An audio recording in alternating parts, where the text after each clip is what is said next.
What's up everyone, Michigan 1777 here. What do I have in front of me? Well, I'll let you know right now. These are the HyperX Cloud Flight S.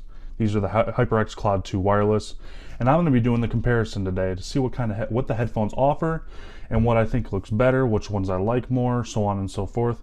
I'm going to be covering sound quality and give you an overall recommendation based off of my extensive use between these two headphones. But before we do that, I ask that you scroll on down the page, hit that subscribe button for me. I'm trying to build my YouTube channel so I can do more tech coverage for brands like this, for gaming and anything else. And if you could do that, I'd be really appreciative. Included with that, when the video is over, please leave a like, or if you don't like the video, please leave a dislike, and please leave a comment below if you have any questions, and I'd be happy to get back to you on it.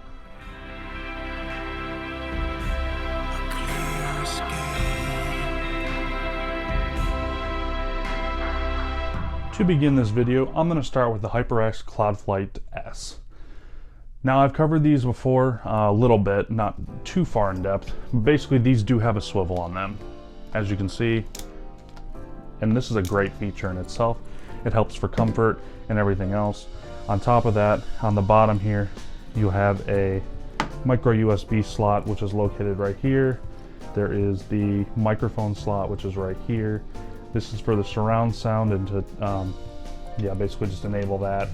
And then your power buttons here, as well as the volume scroller right here. Now on the left ear cup here, you have a series of buttons on the side, which is very convenient. You can go into their HyperX Ingenuity software on PC, and you can change the formatting of these different buttons. For me specifically, this one is my mute button, this one is my mic monitoring, and then the different chat levels.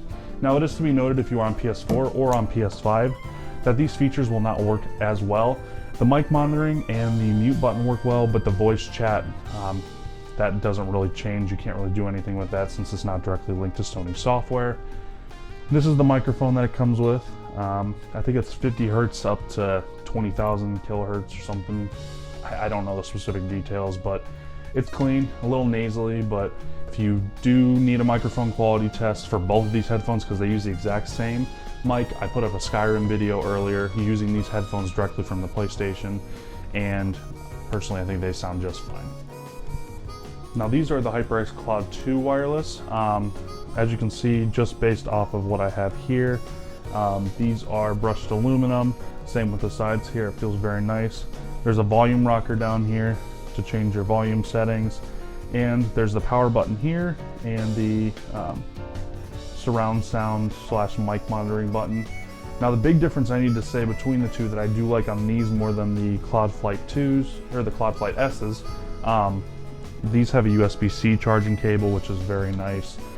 The Cloud Flight S only use micro USB, and they also have Qi wireless charging, but I don't use that. I think wireless charging is a waste because it just kills the battery. Now, it is to be noted, and this is going to come into the sound settings later, well, one, this doesn't have any swivel, so your mileage will vary, I guess, with how it works. I also changed the ear pads out with these multiple times. The regular ear pads that come with these headphones are very short. And I mean, they work. I'm not a big fan of my head sitting on the driver though. I prefer a little bit of space, and if you're a person who doesn't like that feeling of the driver sitting right on your ears, this headphone is probably not going to be for you unless you're open to changing the ear pads. And being that I have changed the ear pads, I will get into the sound settings and everything else and talk to you about the differences between the two after using with the stock ear pads and everything. As I said before, these have a shorter ear pad. These ones have natively a bigger ear pad. And anyone that says that these sound the same, which I've seen in another video, they do not. And I will get to the point here. These have a boost in the upper range. So like I would say probably the 17 to 20,000 kilohertz, or the 17 to 20 kilohertz range. These are boosted more. These are mid-range boosted more. So footsteps and whatnot come through clear in these. These also don't have as much bass as these. I found the depth of sound overall to be better in the Cloud Flight S's than the Cloud 2 wireless. Now with the stock ear pads, with these being sit right on your ears, the stock ear pads offer more bass overall, but it muffles the upper end a little bit, being that the driver is right on your ear. I can say with confidence, these sound better. And after playing Battlefield back and forth, I was playing extensively this past week. Between the two, I would switch headsets every few games. My ears kept coming back to this one. And it wasn't because I was used to them. And it's not because the ear pads were any different. The biggest thing is these were designed with bigger ear pads in mind. These ones were designed with smaller ear pads in mind. So as these sit closer to your ear, you're gonna notice more of the sound stage is gonna crunch in. And that's what I don't like. These ones just have a more open sound stage. I notice footsteps better in this one. I notice small details better in this headset. And on top of that, with the mid-range being so clear, I notice footsteps and directionality a bit more. Now this has a little bit more of a twinkle on the top end, but I mean, I prefer being able to hear footsteps and a little bit more of a bass or a bit of a mid-range boost over a higher peak boost. I think these are definitely more quote-unquote neutral than these are, although neither of these headphones should be considered neutral. Now I can say firmly for music, both of these are very good headphones, and I think no matter which ones you use, you'll be happy. If you're trying to use them in your everyday life, these ones look a bit more gaming than these, if that makes sense. In normal life, these ones will be less obvious, although these are going to look a little bit more flush to your head. But sound-wise, for music, they're both great. I would definitely recommend them. The frequency response matches up to superb music quality. Listening to them wirelessly on my PC, no problems. They could hit any music, whether it be rock, jazz, metal, electronic, any of it. I didn't have problems listening to any of it. The nice thing is being that these are wireless, and they have their USB dongles on Amazon for $2 or $3. You can buy a USB-C to USB-A converter, and you can actually use them wirelessly on your phone. No, it's not as convenient as just opening your Bluetooth settings, but having the dongle anyway is better than SBC or any of those Bluetooth codecs besides maybe LDAC, and you'll have no lag using this. So the USB-C to USB-A converter is going to be down in the description, so that if you guys want to use these wirelessly with your phone, it makes it easier. But yeah, if you're looking at just for gaming and music, both of them will be just fine for them. So now that the sound is covered, I'm going to explain a possibility as to why the sound is different besides just EQ boosting and whatnot. We're going to actually take a look at the drivers themselves. I've taken the ear pads off, and as you can see here, these are the Cloudflight S's. This caging, and you'll see it in a second, is not, it's not recessed into the headphone as much, which is something that I really do like. It's a 50mm neodymium magnet driver, and the frequency response is from 10 Hertz up to 20,000 Hertz or 20 kilohertz. Overall, you can definitely tell the depth of sound is better in these.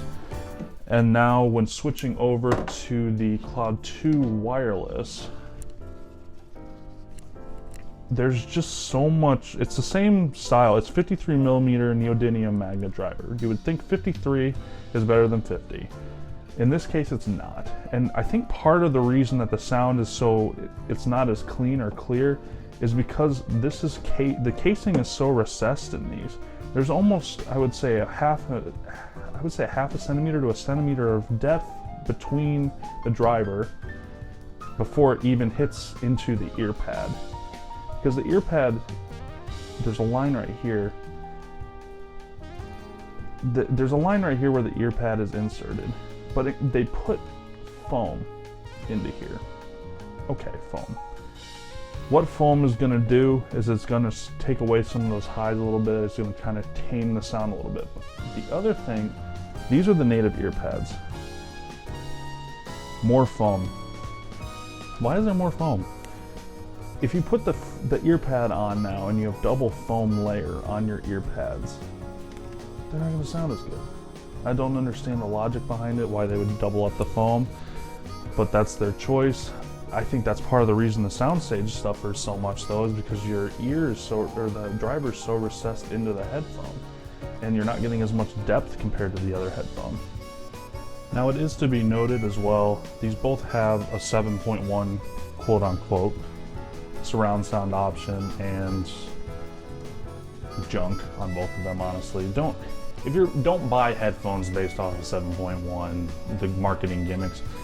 If you want a good set of headphones, make sure you buy stereo headphones. Don't buy the ones that say 7.1 or the ones that you can't deactivate the 7.1. You want the game to do all the audio processing, not the headphones. So for these, they definitely sound better in their 7.1 mode compared to these. These are just tingy and matte. Like, these are terrible in 7.1.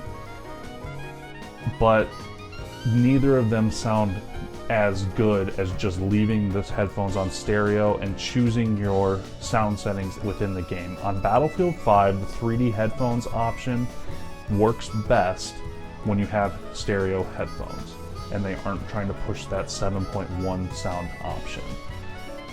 And being that both of these are stereo first, they're both going to offer you great sound settings overall, and they're going to mix and mingle with games better than the ones that are pushing 7.1 all the time that you cannot turn off. For comfort, I do want to say these are more comfortable. Very slightly more comfortable. The only downside I would say is that they don't have swivel, which I think has been covered in the other videos. But being that the headband is so flexible and these can take more ear pad styles too and stretch with them, they're very comfortable. These ones put a lot of the weight on the ears versus the headband. This headband would benefit a lot from being bigger. And I could say for HyperX that they should definitely consider that as making this headband a little bigger. But I can say for people with big heads like me, these can get a little bit twingy on the ears after a while, especially with the ear cups being bigger. But I can say with comfort that these have a higher clamping force than these do. So if you're sensitive to bite or clamping force, I guess, on your jawline, these have those more. If you wear glasses, these are going to be better for you. I don't wear very big glasses or anything, but I can definitely say that these pushed into my head more versus these. So now for the verdict. First off, comfort-wise, more clamping force, less clamping force. Better headband, less comfortable headband. More weight on the ears, more weight on the head. Overall comfort-wise, these are nicer. However, with the swivel, these fit on the ear a little bit nicer. Build quality-wise, these are mostly plastic with, I think, an aluminum band. These are all brushed aluminum. These are nicer build quality-wise. They have the leather all built on. If you're looking for build quality on your headphones, these are better. Sound quality-wise, better. These are. In part because these have such a recessed driver and the multiple foam layerings. These ones don't have a recessed driver and the ear pads go on thicker and were designed to be thicker. You get a better sound stage with these, while these ones are more crunched to your ear. These ones have a higher frequency boost up in the upper range of sound, I would say 17 to 20 kilohertz. This one has more of a quote-unquote mid-range boost, while the bass also is better on these at 10 hertz, down to 10 hertz. These ones are only down to 15. These can be a little bit punchy, but I think overall these are cleaner. These have a wider sound stage than these by far. And if you're looking for pure sound, these are better. Now for features as well, these have USB-C charging. These ones have micro USB. They both have the same microphone, but the Cloudflight S's have the 4 buttons on the side over here. And I think that is a great feature, especially if you're a PC user. Neither of them have any lag. Both of them actually just use a little USB dongle, which pretty easy. They're actually the exact same dongle look-wise. So for my verdict, are these worth $160? Absolutely. I think these are worth the $160 I paid on them. I think that for the sound you're getting, the clarity, the overall detail, these are good. For $150, are these worth it?